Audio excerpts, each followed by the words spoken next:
Palmer's has sent me some new skincare and I love Palmer's. This is the cocoa butter and then the oil, you guys. And it's Tahitian vanilla. I love this and I love to always put something on my skin every morning that's going to be very nourishing for my skin. And on top of that, it smells good as well. I am a firm believer in cocoa butter, especially for dry skin. If you have eczema, it works really well. It just seeps into your skin and gives your skin so much moisture. And it's not too thick where it feels greasy.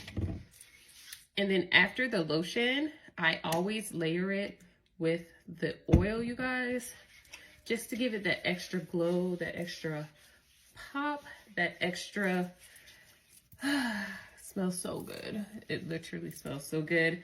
And it leaves your skin glossy, glowing. Of Palmer's, and they're in the TikTok shop right now. So if you want to try this pair, I'm going to link it down below.